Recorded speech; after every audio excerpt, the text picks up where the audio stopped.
Check these numbers out now. 102 regular season victories, a perfect 7-0 in the postseason. National League leaders in team batting, slugging percentage, runs scored, hits, home runs, stolen bases, 7 National League All-Stars, the National League's Rookie of the Year or Co-Rookie of the Year, the National League's MVP, 14 members, unbelievably, of the Reds Hall of Fame. Ladies and gentlemen, these are your 1976 world champion Cincinnati Reds. Number 42, the pitcher, Santo Alcala. Alcala.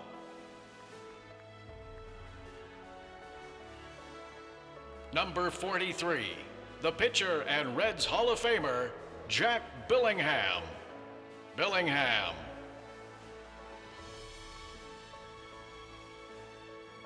Number 44, the pitcher, Pat Darcy.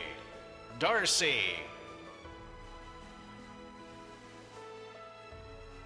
Number 22, infielder and Reds Hall of Famer, Dan DRIESSEN. DRIESSEN. Number 49, the pitcher, Raleigh Eastwick. Eastwick.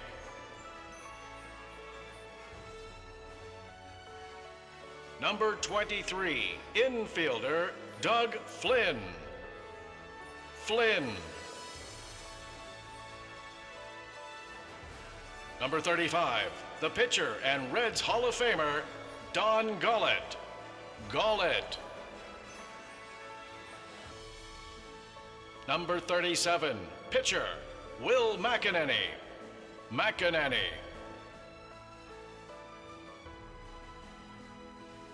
Number 32, the pitcher, Fred Norman. Norman.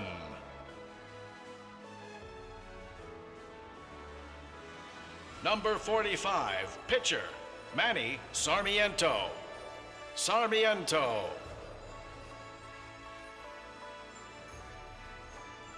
And number 40, the pitcher, Pat Zachary. Zachary. Joining us on the field once again, please welcome the other half of the Big Red Machine's historic middle infield. Number 13, the shortstop, David Concepcion. Concepcion.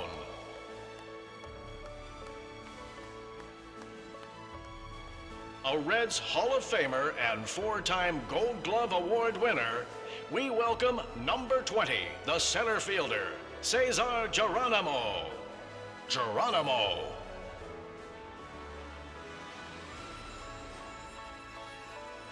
He was the man behind the backstop for our Big Red Machine, the 1976 World Series MVP. Number 5, the catcher, Johnny Bench. Bench.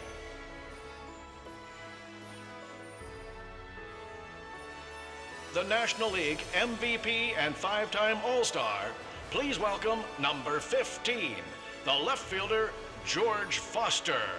Foster.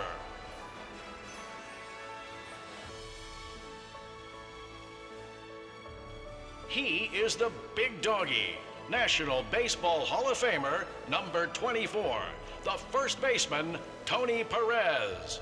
Perez.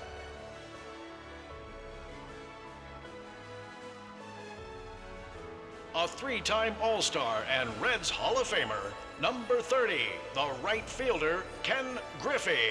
Griffey.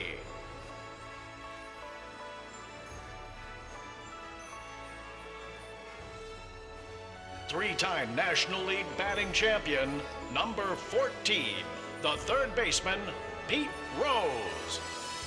Rose.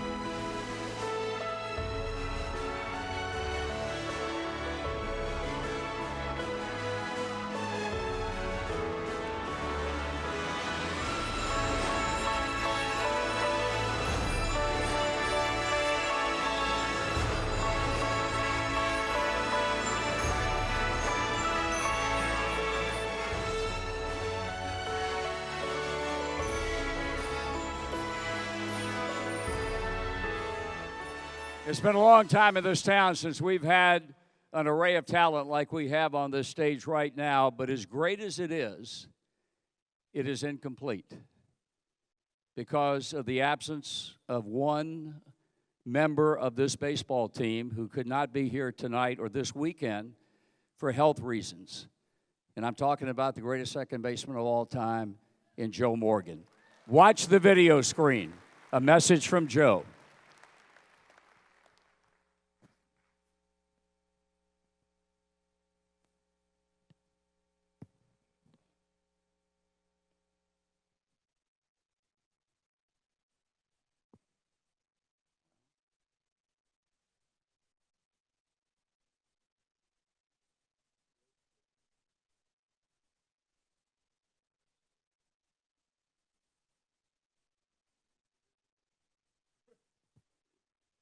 I guess we'll get back to that video. Let me know when it's ready. Gentlemen, we all had the privilege of hearing you guys wax eloquent last night at a private gathering about the memories of that's 1976 baseball team and the team that went undefeated in the postseason. I'd be interested to know from some of the guys that had been around with this team, and so much of that team were homegrown players. People like Davey and Santo and Danny DRIESSEN and Johnny Bench and Doug Flynn and Sarmiento and Tony and Pete and Kenny and the list goes on and on. Pat ZACHRY and Don Gullett, Raleigh Eastwick, CESAR Geronimo. These guys were here and understood that this was a making of a possibly an outstanding baseball team. I guess I'll start with you, Pete, and you and I talked about it yesterday. You got a mic right there. Did you have any idea? Granted, you came off a 75 World Championship team. A lot of teams have won World Championships and never heard from again. Did you have any idea that if you could have fast-forwarded 40 years later, that this team would be revered and would be looked at in the manner in which it is looked at today, not only by people here in Cincinnati, but all over the country? No. You know, I wish I could sit here tonight and tell you people that this was the greatest team ever. I can't say that, but I'm going to tell you one thing. This was the most entertaining team ever. We're the only team in history with a Hall of Fame manager, a black Hall of Famer, a Latino Hall of Famer, and a white Hall of Famer. That's why we were so good. No team has ever duplicated that. None. You know, Marty, and I think, Griff, you'll agree with me, me and you didn't do shit in that World Series. But Johnny and this guy and DRIESSEN, they all hit over 500.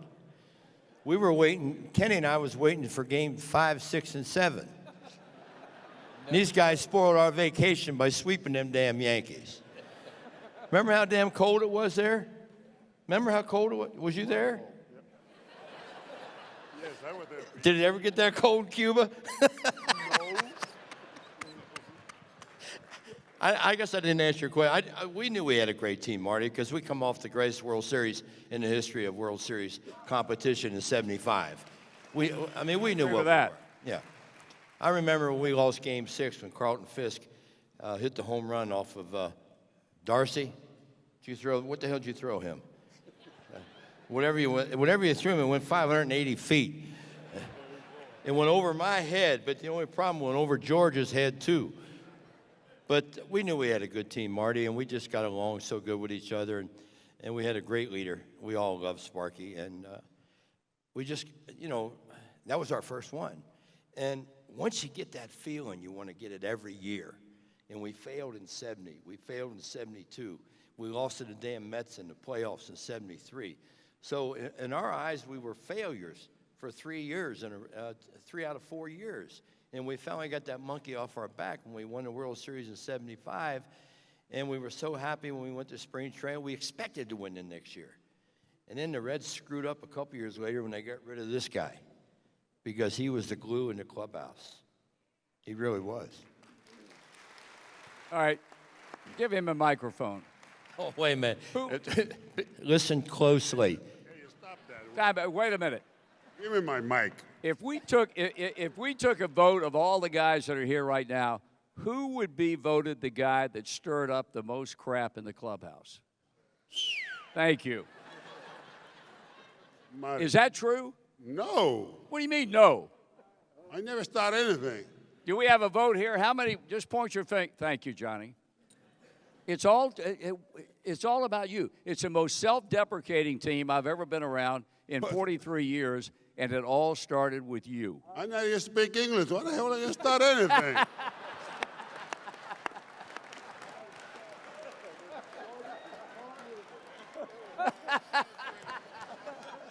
Wait a minute. What do you got to say, David? You know, all the Cubans, they all lie. Speak English. What? Well, I need somebody to translate it for me. You know, Tony always lying. He what? He lying. Davey, slow down there, bro. David, you say he lying? Yeah, he's lying. He lying. Do you have something to say here? No, I think you should better explain what self-deprecating means. Hey, you know what? I know you know what it means. I know, but no. Tony, I mean, it's been 40 years. Thank you. It's been 40 years. You know, and for 40 years now, it's a time before everybody and for all of us that you admit to what you did. I'm trying to give you guys loose, man. I mean, I didn't try to start anything. You started with P. Davey started with whatever, with Joe. And Spike is waiting on me to settle everything. Wait a minute. Can you imagine what Joe would say if Joe was here right now? If Joe Morgan were here right now, you know what he would say about you? Nothing, because First thing, but Marty, the first thing he would say, you know what Yo said about you? Because it's true the way they say. And then he'd go over and pee, you know what Johnny said about you? And then we'd all be going after it, and then he'd be down there somewhere else in the thing and starting it all. Why don't you admit it? Because you guys say that, and then when somebody point on you, you say, no, I didn't say that. I have to clear it up. I had to Time say, out here hey, now. He says something about you, you better go and defend You're yourself. 100% right. He would say, you should have heard what he just said about you. I said, who? He said, whoever it was. Go and find out. That's what you used to say to stir the pot up. Well, yeah, that's good. Nobody said anything. Nobody sit around and listen to music or anything. They go and say, hey, what you say about me, man? Griffey's got something to say. Don't you? He admitted it. He just admitted. Then we shut the door. Well, then with so many votes against me, I had to say, okay, I'm guilty. So you're taking the blame for it. Go ahead, Pete. Well, I take the blame because they blame me all the time. Talk into the microphone. Marty, he did the same thing 56 years ago in Geneva, New York when I met him. No. He stirred it up then, too. No. I don't know if he was happy he got out of Cuba or what the hell it was. I cannot even say a word about it. You remember when you got to Geneva and they moved me to third base? Yeah. They grabbed me and take me over there because I don't know where they're taking me. I don't know what's going on. I want to ask Will McEnaney a question. Play here. I want to ask Will a question that underscores how the game has changed so much. And with all the years that have gone by, there are certain games that stand out in my mind. And this one, amazingly, is a spring training game. And I'm sure when I start to talk about it, the guy's going to remember it. It was the last game of the spring of 1975. This club is breaking camp and going north to begin a new baseball season. And they were playing the Boston Red Sox at Al Lopez Field in Tampa. The game went 16 innings. The Reds won by a run. And, Will, how many innings did you pitch in that last game? Well, I actually pitched 7 innings in extra innings that game. It actually went to the 16th, and the umpire said if nobody scored, then the game's over. But prior to that, they sent all the pitchers home that day. And I was the last guy. They said, "You're staying."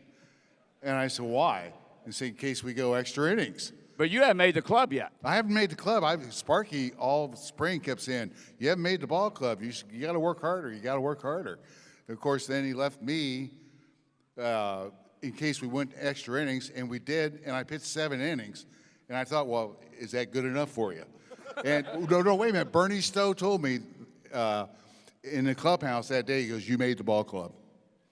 That can't happen today, believe me.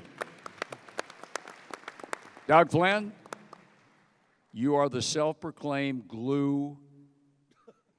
See how he laughed what I just said? Explain. He refers to himself as a glue to the Big Red Machine teams. He has T-shirts. You'll explain that? Marty, Yes, Doug. what did these guys do in 1970? We lost. What'd you do in 1972? We lost again, yeah. What about 73? Well, we lost in the playoffs. Where were you in 74? We were contenders. What was my first year here? I think 75. What'd you do? Well, we won the world championship. What'd you do in 76 while I was here? We won the world championship. When did I get traded? 1977. Did you ever win again?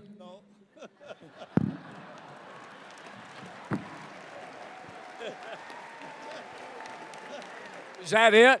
Marty.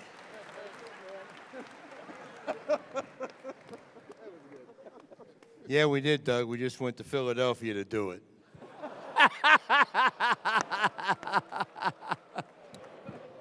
Trader. Raleigh Eastwick, part of an incredible bullpen. It was a bullpen of interchangeable parts. Eastwick, McENaney, Bourbon, Clay Carroll. One guy would close one night. Another guy would come in and pitch 3 innings the next night and get a save. Yet you were the fireman of the year, what, in 76? 76, yeah. Sparky treated you guys differently than he did the starting pitchers, didn't he? A little bit. Not a little bit. He loved us bullpen guys because we towed the line, and but the starters were great. I mean, you heard Johnny. They had the best ERA that year. Sparky, you know, he felt that he had a good bullpen, but we had a great starting staff too. And I think our bullpen, McEnany, myself, Bourbon, and Clay Carroll, I think we were one of the better bullpens in the league. And, you know, he understood that, and he wanted to go with us when he felt that he needed to. So I think both the starting pitching was great and the bullpen was great. And, you know, when you have a starting 8 like we had, that made pitching easier, really. So. But I would ask Don Gullett, who was obviously an outstanding starter. He and Jack Billingham and Gary Nolan and whoever else was 4 and 5. As years have gone by and the grade 8 has gotten bigger and bigger and bigger and bigger, was the starting pitching overshadowed? Freddie Norman, of course, was one of the 5. Because I felt like the rotation was very, very good. But yet, when you talk about this team, you talk about the power and the run production and everything else. I thought the starting rotation was extremely good. Well, I was certainly very fortunate to be a part of that rotation, but, you know, the idea is I don't think we were overshadowed or overlooked. I think anybody that knows anything about baseball at all knows that you've got to have pitching in order to win a World Series. I mean, you can't go out on the street and get cab drivers to get you through. Certainly, we have all the Hall of Famers here and one yet to come. Certainly, you can't overshadow a Hall of Famer when you're not a Hall of Famer yourself. So it's something that I enjoyed the challenge on a daily basis and knew that when we went out there, we were going to win. And certainly, I had that confidence in myself and had that confidence in my teammates. One thing I think it's overlooked on this ball club, we talk about all the offensive capabilities that we had, and we had a tremendous amount of that. But from pitching standpoint, we not only hit the ball, we caught the ball. we're a very good defensive club, and that helps pitching out always. Jack? Tell the story you told last night. I forgot what I said. Well, I know you do. I was getting ready to remind you. It's hell to get old, isn't it? About the clubhouse guy in San Diego, Herman. Well, that has nothing to do with the team. Yes, it does. It's a great story. It gives people an understanding of the inner workings of this club, and at the end of the day, how much you enjoy a sandwich. Tell the story. It's just a story, one of those funny things that happened to you. We had a clubhouse guy. His name was Herman Levy, and you had to know Herman Levy. He broke in with the Brooklyn Dodgers. He was a guy that parked 45 cars in a 30-car lot, you know. So you've got to understand what he was. And I came up in the Dodger system. He became the clubhouse guy in San Diego. So one day we came to the ballpark late, and it was my throwing on the side days. So I went down to the bullpen at the beginning of the game. And as I'm leaving the clubhouse, I says, Herman, send me a ham sandwich on rye in the 5th. So I'm sitting in the bullpen. I just forgot about it. I was joking with him. Well, here comes the bat boy walking in the dugout with a plate with a ham sandwich on it. And Sparky looks at it and he says, what is that? And he says, well, Mr. Billingham ordered that in the 5th inning. So Sparky actually grabbed the sandwich and just squeezed it and made a ball. It looked like a baseball. And he says, you tell Billingham, number 10 says that's $50 sandwich right here. So here comes this little bat boy, you know, he says, where's Mr. Billingham? And I said, right here. And he says, number 10 says $50. And I look at this little ball, and I'm going, what is that? And then I see a piece of ham hanging out of the side of it, and I go, did you eat that piece of ham? no, I did not. I threw it in the garbage. But anyway, I was a little nervous. I threw on the side, and I came in relief that night. And fortunately, I saved the game. I went into Sparky's office afterwards, and he just looked at me, smiled, because he came up in the Dodger system also. He knew Herman, and he says, I know Herman. So that was it. That was it. But I would like to say, since I'm a pitcher, we did have pitchers in that 75 World Series. Not only 8 people on the field. They're great, 8, and they made me better. My last year in Houston, I was 10-16. I lost 6 games, 2-1. So you can figure out what those 6 games changed when I came over. But, you know, we're saying how great all of us are and everything, but we had people that surrounded us that I thought made a big difference, too. We had a coach by the name of George Sugar. We had Alex Gramis. We had Ted Kluszewski. Larry Shepard, our pitching coach. We had coaches there. So Sparky had a lot of good people around him also, not only the ball players. Johnny? Jack Billingham won 19 games twice. Can you imagine what that would relate to today, to have a 19-game winner? He was at the post every day. He'd come in after the first inning after shutting them down and says, come on, where's the runs? Where's the runs? Let's get some crooked numbers on the board. 6 is a fix, 7 is heaven, 8 is great, 9 will win, 9 will skate, 10 will win. But that was the attitude, and we went out and scored runs, and we played for him, and Don Gillett, 16-6, one of the finest athletes I've ever known. Freddie Norman, who came over from San Diego, he was 1-6 when we traded for him, and the one game he won, he beat us, so I thought he must be pretty good. And he came over and threw 2 shutouts in a row. No Pat Zachary over there. Hell, he was a pretty good pitcher too himself. Might want Zach to talk about that a little bit. Zach, you want to say a couple of things about Larry Shepard or something like that? Zach, you got anything to say? Yeah. The pride of Waco, Texas. Go ahead. Oh, I like that. That's one I missed right there, Larry Shepard. He did a lot, put up with a lot of my BS, as did all of these guys in here. how Jack didn't keep from killing me once or twice, Davey especially, with that cold day in Chicago, are you going to get hot? And you climbed into the dryer. And I walked by and hit the side of it. I didn't touch any buttons. I just hit the side of it, and it turned about a dozen rotations. Davey came out of there as quick as it could stop. What were you hitting, about 190 up until then? And you went out and went 4 for 5 for about the next month. Got him hot. That's great, Zach. But mostly I just tried to stay out of the way and keep my mouth shut. I talk about Zach, had Zachary. I remember one night he asked me, he had a hot date, and he said, "Can I borrow your Rolls Royce?" I said, "Sure, you can borrow it." And he had a dog, a mutt dog called Bronco. Okay? He brought the car back the next day, and the Bronco shit in the back seat.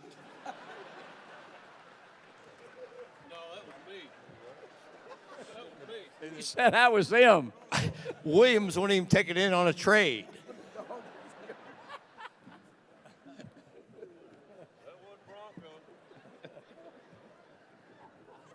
And you're talking about Herman leaving? I don't know if it was Johnny or somebody told him the sunflower seeds were too salty. He washed them. Tommy Helms did. Said they're too salty. He washed all the sunflower seeds. Hey, Griff. Did we wake you up? Yes, I'm here. You have anything you want to offer to this? Nah.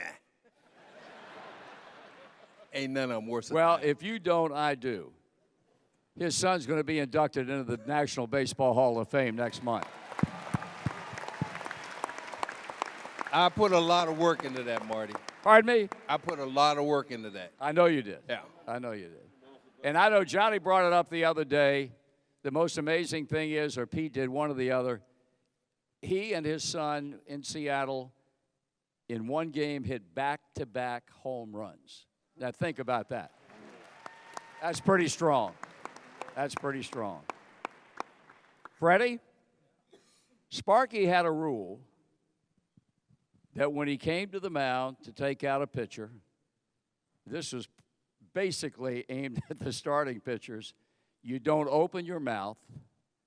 He gets to the mound, he puts his hand out, you put the ball in his hand, don't say a word, and then you go to the dugout. What did you do when he came to the mound to take you out? Well, that was kind of hard to do. For one, I didn't ever want to give up the ball, you know, and he come out there, and I think he said it about 2 or 3 times. "Now, Freddie, give me the ball."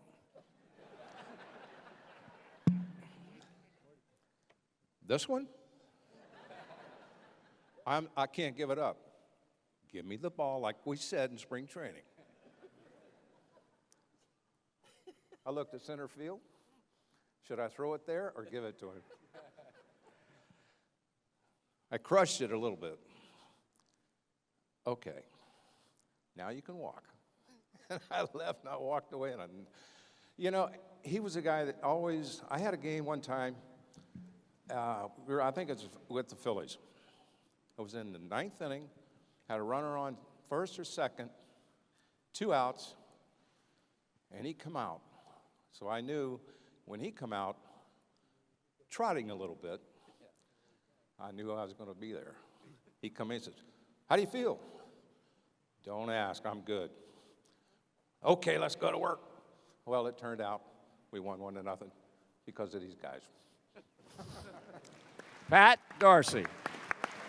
Well, I was pitching against the Cubs, and I thought I was doing better than I guess I was. So when he came out the mound, you knew he was going to take you out. If Shep came out, you're going to be okay. So here comes Sparky out the mound.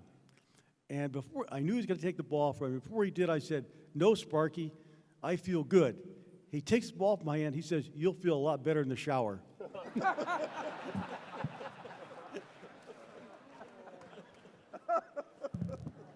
Manny Sarmiento. First, it's great to see you again. It's been a long, long time. I am very happy to be in here, especially next to my buddy Pete Rose. How about your experience of playing with this club? Okay, I got one. I remember Sparky told me, Manuel, there was one time Franklin Taveras, he stole the base. We was losing like 9-1. He bring me up. There were 2 outs. I got the out. I went to the dugout, and the next he was in the first baseman, Franklin Tavera, and he stole. When I came to the dugout, hey Manuel, next time when that comes, I want you to hit him. And so Davey told me, do you understand what he said? Yeah, he want me to hit him when the next time coming. Okay. And that was like that. Davey gone to the mound. I got about 2 innings, and then he came the first hitter. And I hit him right here. Boom! Davey, come on, Manny, keep behind me. Johnny Benn grab him, and Davey Parker, and everybody comes like, woo, and I was right behind Davey. That was, I got him, they got me out. Get out of here. So that's it. That's the only thing, that's why I'm. And Danny DRIESSEN. Danny. The honor of being the first DH in World Series history, right? And now you're playing all the time, or you're playing a lot. Now you're going to be the DH in the '76 World Series. You got to find something to do with yourself in between at-bats. How was that? Well, I would find the sauna. I'll go sit in the sauna while those guys are out there in the cold to stay warm. But and drink coffee. Sparky said you can do anything, but don't drink any liquor.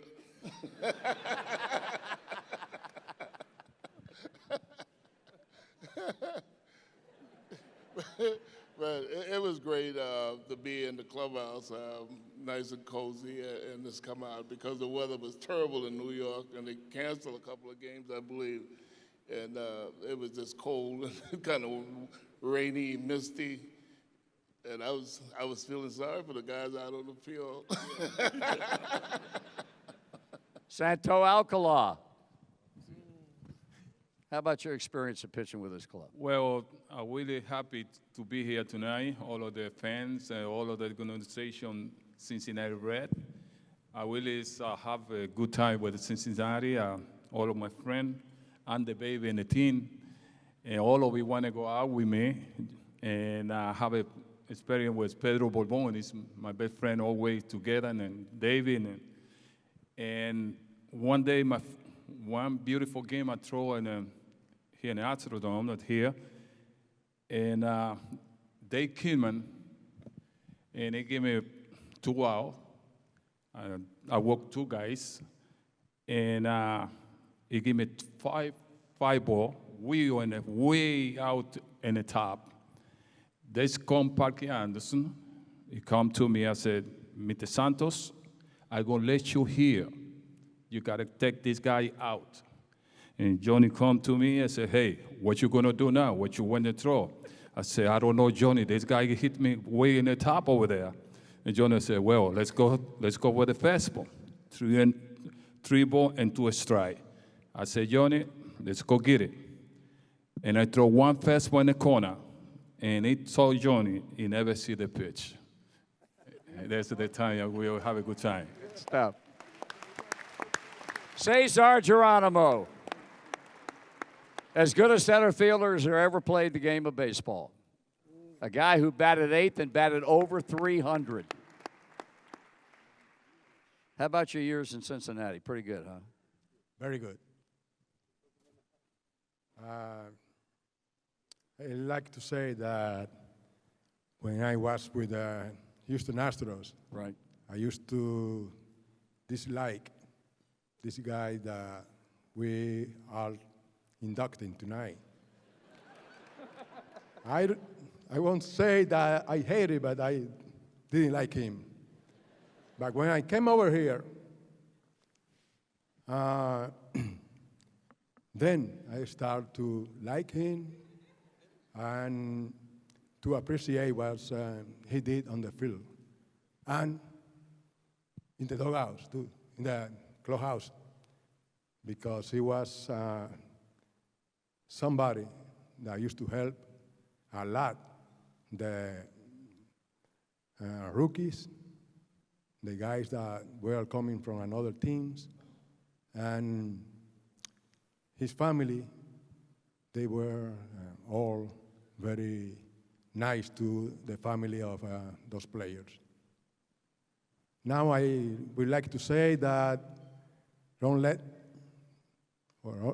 not forget the great Pedro Borbon. We're missing him over here. In all the years that we've been around, certainly in all the years I've been around, I've never seen anybody have a single season as great as this man right here had. 52 home runs, 149 RBIs. The worst trade the San Francisco Giants ever made, and probably one of the top 5 trades the Reds ever made, giving up a shortstop by the name of Frank Duffy for George Foster. Yes, yes. Did you realize what you were coming into? Because it was interesting. You came, but then the move that Sparky made early in '75 to bring Pete in from left field to play third base to get your bat in the lineup in left field. And from that moment on in '75, that team won 41 out of the next 50 games because with all the rest of the offensive talent in their lineup and adding his bat. And now you win the World Championship in '75, and here you are as a regular at the outset of '76. Well, it wasn't Sparky's move, it was my move.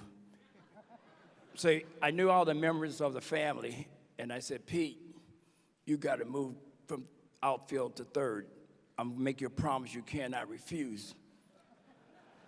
So Pete, overnight, learned to take ground balls at third. I don't think he had any protection over there, but he did a great job. But I want to say in the beginning that I was playing part-time every 4th or 5th day, being like a pitcher, They go out there and pitch one every 4th day, and every 5th day they're off. And I had my jerry curled in, and I had my baseball food, sunflower seeds, and Sparky called me into the office and said, you're going to play every day. And I said, every day? That's a lot of work, every day. So I said, okay, I'll go out there and give it a try. He said, well, we really need you out there because you're leading the team in home runs right now and playing every 4th day. Just think if you played on a regular basis. So we negotiated, and I finally went out there and helped the Big Red Machine to really become the Big Red Machine. A lot of people always ask me, don't you feel great being part of the Big Red Machine? I said, whoa, I was the Big Red Machine. People tend to forget that. I don't get a chance to get the mic a lot because Johnny Bench and this other guy, PEREZ, always have it.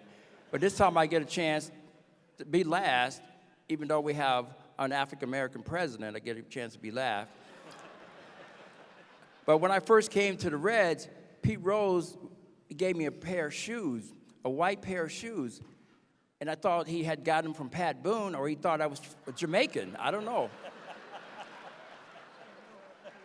But my mom always said that if somebody gives you something, just say thank you.